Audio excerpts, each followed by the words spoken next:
Shalom, selamat pagi. Pelajaran kita hari ini diambil dalam Yohanes 15 ayat 6 sampai 8. Untuk ayat sebelumnya boleh dilihat di video yang sudah diposting sebelumnya. Mari kita pelajari bersama-sama. Sebelumnya sahabat, pastikan sahabat sudah berdoa. Kalau belum, silakan ambil waktu untuk berdoa. Kita lanjutkan. Kita akan baca ayat ini secara bersama-sama, dan jika ada mungkin kalimat-kalimat yang bisa menjadi poin-poin, itu akan saya tebalin.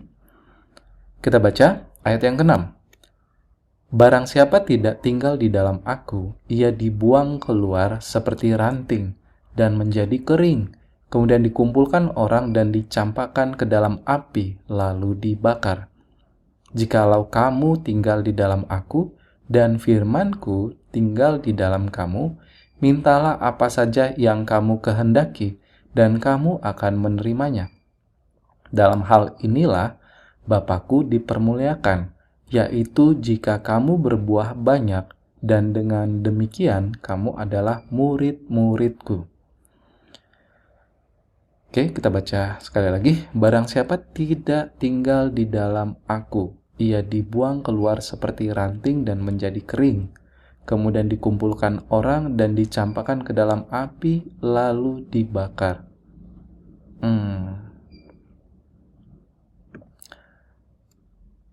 Sebenarnya fokus Tuhan tuh bukan ke sini ya. Fokus ke Tuhan tuh adalah di ayat-ayat berikutnya. Ini adalah pengungkapan, kalau boleh saya bilang, ini pengungkapan Tuhan untuk apa yang akan terjadi jikalau kita menahan diri untuk tidak bertobat. Ini adalah konsekuensinya gitu. Tuhan itu kasih, inilah kasih Dia. Tapi Tuhan itu juga adil, inilah keadilan Dia. Kita lanjutkan. Jikalau kamu tinggal di dalam aku dan firman-Ku. Nah, ini ada kata pengganti ya. Firman-Ku tinggal di dalam kamu. Dan ada janji yang lain, mintalah apa saja yang kamu kehendaki dan kamu akan menerimanya. Dalam hal inilah Bapa-Ku dipermuliakan, yaitu jika kamu berbuah banyak. Dengan demikian, kamu adalah murid-murid-Ku. Oke. Ini kata-kata kalimat-kalimat yang boleh mewakili menurut saya ya. Jadi yang pertama adalah ini adalah kondisi di mana kalau kita terpisah daripada Tuhan, bila mana kita menahan diri untuk bertobat, kita akan dibuang keluar seperti ranting dan menjadi kering. Dan pada akhirnya kita akan dibakar. Tapi kata Tuhan adalah, jika aku tinggal di dalam engkau dan engkau di dalam aku. Nah, ini tuh kita bisa lihat itu tuh di ayat sebelumnya.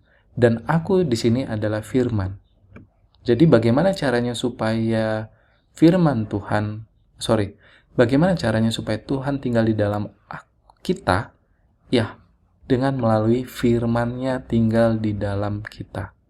Mungkin kalau boleh kita bilang, artinya kita mengingat firman Tuhan. Kita hafal firman Tuhan. Dan kalau kita tinggal di dalam Tuhan, artinya kita selaras dengan firman-Nya. Benar kan? Kan firman-Nya di dalam kita ya. Firman-Nya di dalam kita. Dan kita di dalam firman. Atau di dalam Tuhan. Artinya, apa-apa saja yang kita lakukan itu selaras dengan firman. Menarik ya? Dan ketika itu terjadi, mintalah apa saja yang kamu kehendaki dan kamu akan menerimanya. Di sini sering sekali orang ketika mungkin menghadapi satu masalah atau menghadapi suatu deal-dealan bisnis, kita gunakan ayat ini gitu loh. Mintalah maka akan diberikan. Tapi kita lupa bahwa ayat sebelumnya adalah jikalau kamu tinggal di dalam aku dan firman-Ku tinggal di dalam kamu, barulah ada janji. Minta apa saja yang kamu kehendaki dan kamu akan menerimanya. Jika kita di dalam Tuhan dan Tuhan di dalam kita, apakah ada perbedaan dengan apa yang kita minta? Itu pertanyaannya. Apakah kita akan minta sesuatu hal yang tidak sesuai dengan firman Tuhan? Sepertinya tidak ya. Dan dilanjutkan adalah dengan kita berbuah, Bapa dipermuliakan. Dan itu adalah bukti bahwa kita itu adalah murid-murid Tuhan. Sering sekali kita ini ingin menjadi seorang Kristiani.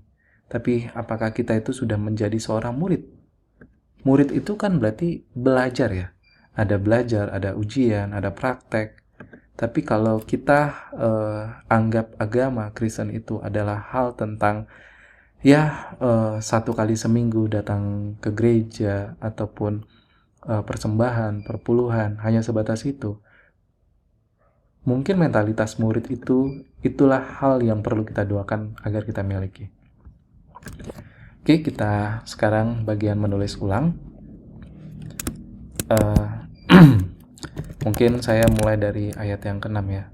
Tuhan mengingatkan, apabila kita terpisah dari Dia, kita ibarat ranting yang dibuang dan menjadi kering, lalu dikumpulkan dan dibakar. Namun Tuhan memberikan janji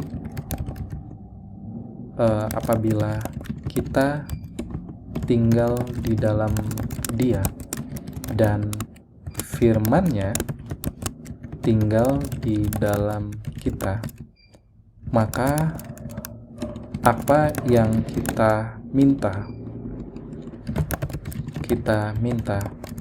kita akan menerimanya. Oleh berbuah banyak, Bapa dipermuliakan. Dan itu adalah bukti kita adalah murid Tuhan. Oke, kita baca ya. Tuhan mengingatkan apabila kita terpisah dari Dia, kita ibarat ranting yang dibuang dan menjadi kering, lalu dikumpulkan dan dibakar. Namun Tuhan memberikan janji apabila kita tinggal di dalam Dia dan firman-Nya tinggal di dalam kita, maka apa yang kita minta, kita akan menerimanya. Oleh berbuah banyak, Bapa dipermuliakan, dan itu adalah bukti kita adalah murid-murid Tuhan. Puji Tuhan, silakan berdoa di dalam hati, dan kita akan masuk ke dalam prinsip dan proyek.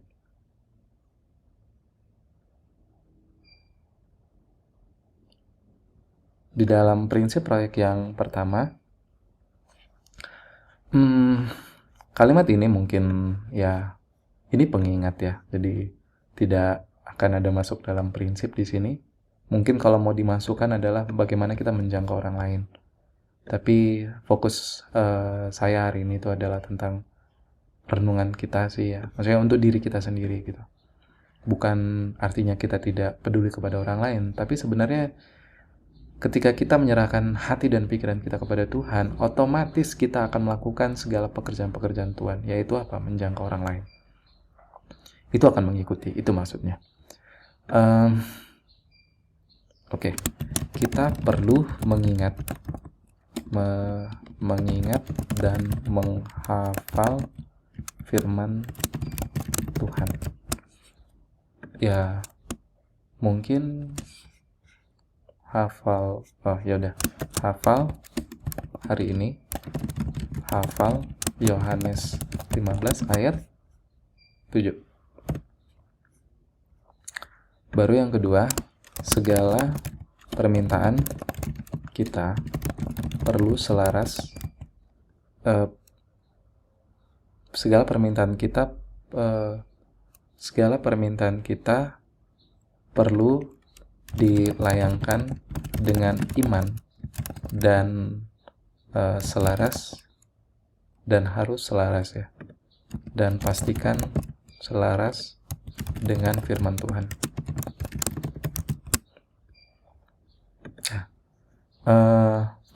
Untuk evaluasi setiap doa-doa yang dilayangkan, pastikan selaras dengan firman. Udah, itu aja.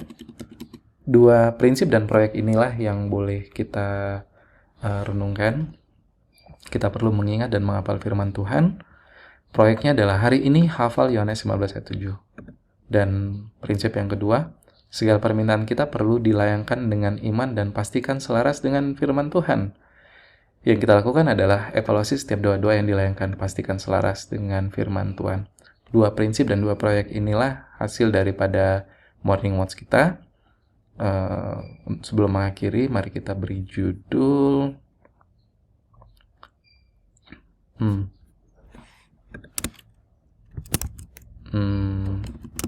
pastikan kita